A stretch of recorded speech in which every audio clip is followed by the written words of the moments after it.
ሌላኛው መረጃችን የሚሆነው ኢራን ናት። ኢራን ትምህርቷን ሙሉ ለሙሉ በኦንላይን ለመስጠት መወሰኗ ነው የተነገረው። ኢራን ከመጪው አፕሪል 21 2026 ጀምሮ አጠቃላይ የሀገሪቱ ትምህርት በበይነ መረብ ብቻ እንዲሰጥ መደረጉ የተነገረው።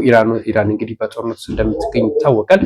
እናም በዚህ ምክንያት ነው እንግዲህ ትምህርት በኦንላይን እንዲሰጥ የተደረገው። እንደሚታወቀው ከ150 በላይ ሴት ተማሪዎች መሞታቸው ይታወቃል በትምህርት ቤት እያሉ ማለት ነው። እናም ያንን ጥቃት ለመከላከል ሲባል በቤታቸው ሆነው እንዲማሩ ጭምር ሀገሪቷ እንግዲህ ህግ አውጥታለች ወይም ደግሞ መመሪያ አውጥታ እንዲተገበር ሆኗል የተባለው። ሌላኛው እጅግ አስደንጋጭ መረጃ ደግሞ የአሜሪካ እጅግ ውድ የሆነው ድሮን መከስከሱ ነው የተነገረው። ይህ ድሮን 240 ሚሊዮን ዶላር ያወጣል። አስቡት፣ 240 ሚሊዮን ዶላር እጅግ ውድ ድሮን ነው። አሁን ባለው ገበያ እንግዲህ የ240 ሚሊዮን የአሜሪካን ዶላር የሚያወጣው ይህ ድሮን መከስከስ ነው።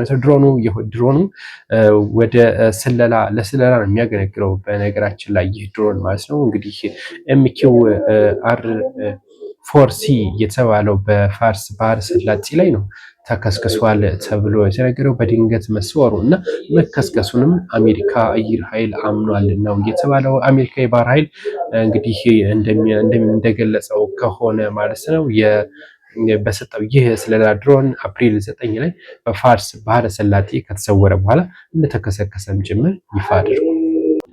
ኢትዮጵያውያን ከገቢያቸው ላይ 58.8 በመቶ የሚሆነውን ለምግብ ፍጆታ እየዋሉ እንደሆነ ይፋ ተደርጓል።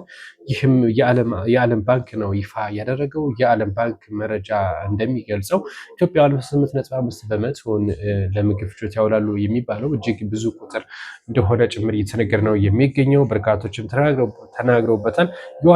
የዋጋ ንረቱን የከተማ ነዋሪዎች ብቻ ሳይሆኑ በገጠር የሚገኘው ማህበረሰብ ከፍተኛ ጫና እያደረበት እንዳለም ጭምር ነው እየተነገረ የሚገኘው ማለት ነው። በመካከለኛው ምስራቅ እየተባባሰ የመጣው ቀውስ የነዳጅ ዋጋን መጨመር በሀገሪቱ ውስጥ ያለውን የትራንስፖርት ዋጋ ይበልጥ ሊያንረው እንደሚችል ባንኩ አስጠንቅቋል ነው የተባለው።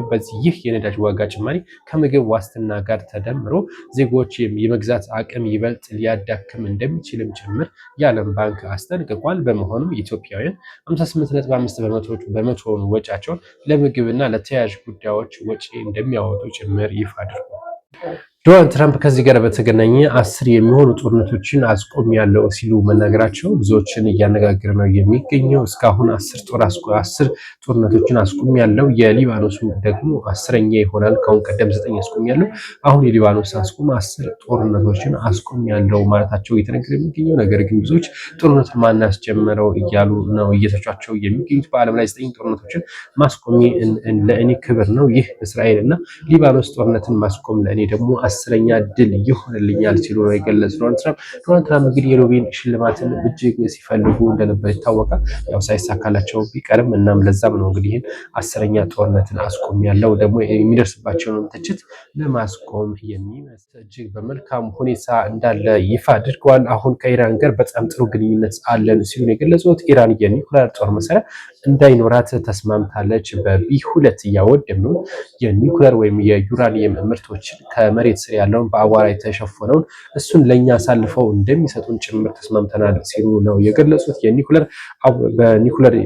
ይህን ኒውክሌሩን ወይም ዩራኒየሙን ማለት ነው ለኛ አሳልፈው እንዲሰጡ ተስማምተዋል ሲሉ ገልጸዋል። ዶናልድ ትራምፕ ኢራን ስምምነት ላይ አላደረገችም ካለች አላደርግም ካለች ውጊያው እንደሚቀጥል ጭምር ነው ዶናልድ ትራምፕ እያስጠነቀቁ የሚገኙት። እንግዲህ ዶናልድ ትራምፕ አዋዛጋቢነታቸው እንደቀጠሉ ነው አሁንም የሚገኘው እና ይህንንም እንግዲህ ኢራን ተስማምታለች ቢሉም ነገር ግን ከኢራን በኩል እስካሁን ምንም አይነት ምላሽ አልተሰጠም።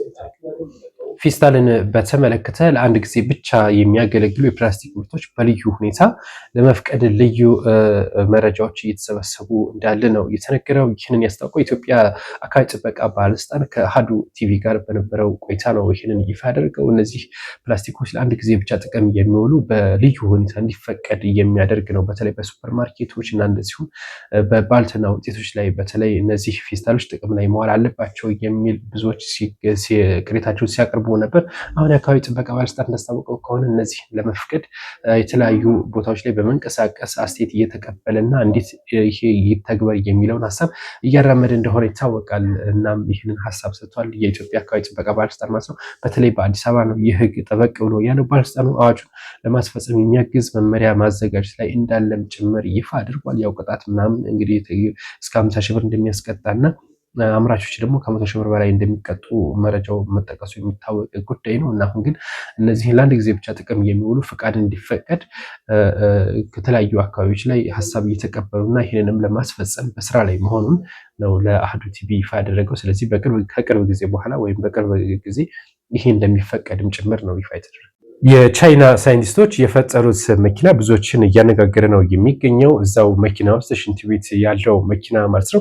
በተለይ በረጅም ጉዞ በሚጓዙበት ሰዓታት ወይም ደግሞ ቀን እንደዚህ በሚጓዙ ተጓዦች ላይ ማለት ነው ይህ እጅግ ምርታን የሚፈጥርና አዲስ ቴክኖሎጂ ሆኖ በቻይና እውቅና ተሰጥቶታል ማለት ነው። ተጓዦች እዛው መኪና ውስጥ ሆነው ሽንት ወይም ደግሞ ሽንታቸው የሚመጣ የተለያየ ሽንት ቤት መጠቀም ቢፈልጉ እዛው መኪና ተንሸራታች ያለው ወንበር መጥቶ እዛ እንዲጸዳዱ ያደርጋቸዋል ማለት ነው። ይህ አዲስ ቴክኖሎጂ በቻይና የኤሌክትሪክ መኪናዎች ላይ ነው የሚተገበረው። እናም ይሄ ቴክኖሎጂ እውቅና ተሰጥቶታል ነው የተባለው። የቻይና ኤሌክትሪክ መኪናዎች በከፍተኛ ፉክክር ውስጥ ባለ የገበያ ሁኔታ እንግዲህ ጎልተው መታየታቸው እንደ አዲስ ምርታ ታይቷል። ማሳጅ ለመታየት እንደ ማሳጅ ወንበሮች ከካራይ ኤክሴስ ሲስተም እና ፍሪጅ የተገጠመላቸው መኪኖች ነበር ስንመለከት የነበረው። አሁን ግን የራሱ የሆነ ሽንት ቤት ያለው መኪና ወንበር ላይ ከወንበር ስር ማለት ነው። እናም ይሄ በሚፈልጉበት ሰዓት ተንሸራተው እንዲጠቀሙ የሚያስችላቸው መኪና እንደሆነ ጭምር ነው የተነገረው እና ብዙዎች የተናገሩበት ነው የሚገኘው። ይህም እንግዲህ ቴክኖሎጂ እውቅና ተሰጥቶት በቀጥታ ወደ ምርት እንደሚገባ ታውቋል። የቻይና ኤሌክትሪክ መኪና በከፍተኛ ፉክክር ውስጥ እንግዲህ ለገበያ እየቀረቡ ነው የሚገኙት። ቆሻሻ በእጅ የሚደፋን ታንክ ውስጥም የሚቀመጥ ሲሆን ሽንት ቤቱ ቆሻሻዎችን የሚያደርቅ ሙቀት ሰጪ አካል ይኖረዋል። በአገልግሎቱ ላይም የማይውሉበት ጊዜ ሽንት ቤቱ ከወንበር ስር ተደብቆ ስለሚቀመጥ መኪናው ውስጥ ተጨማሪ ቦታ ሳያስፈልግ ውስጥ ክፍሉን በአግባቡ ለመጠቀም ያስችላል ነው የተባለው። ይህ ምንም አይነት ሽታ አይኖረውም። ራሱ በዛው በሰዓታት ውስጥ ወይም ደግሞ በደቂቃዎች ውስጥ የሚጠቀመው ሽንት ሊሆን ይችላል ወይ ሰገራው ይደርቃል ማለት ነው። ይህም እንግዲህ አንድ አዲስ ቴክኖሎጂ ተብሎ ተመስግቧል ብቻ። ሌላው መነጋገሪያ የሆነው የቴዲ አፍሮ ዘፈን ነው። የቴዲ አፍሮ ዘፈን በ24 ሰዓት ባልሞላ ጊዜ ውስጥ ወደ 27 ሚሊዮን ተመልካች በማግኘት ከዓለም ሪከርድ መስባበሩ ጭምር የተነገረው። ከአፍሪካ አንደኛ ሆኗል። ከዓለም እንደዚሁ ሪከርዶችን በከፍተኛ ሁኔታ እየሰበረ ነው የሚገኘው። እነ ጀስቲን ቢበርን በመብለጥም ጭምር በአንድ ቀን እይታ ብቻ ከ100 ሺህ በላይ ላይክ እና እንደዚሁም ወደ 23,000 ኮሜንትን በማስገኘት እንደዚሁ ብዙዎች እየተነጋገሩበት ነው የሚገኘው። ዳስ ጣል የሚለው በአንድ ቀን ወይም ደግሞ በሰዓታት ውስጥ ብቻ ወደ 2 ሚሊዮን እይታ በማግኘት ቀዳሚ ሆኗል ነው የተባለው። ይህ የቴዲ አፍሮ ዘፈን በርካታ ውዝግብ እያስነሳ ነው የሚገኘው። እናንተ በዚህ ዘፈን ምን ሀሳብ አስተያየት አላችሁ? ሀሳብ አስተያየታችሁን አስቀምጡልን። ነገር ግን አሁንም ሪከርዱን እየሰበረ ነው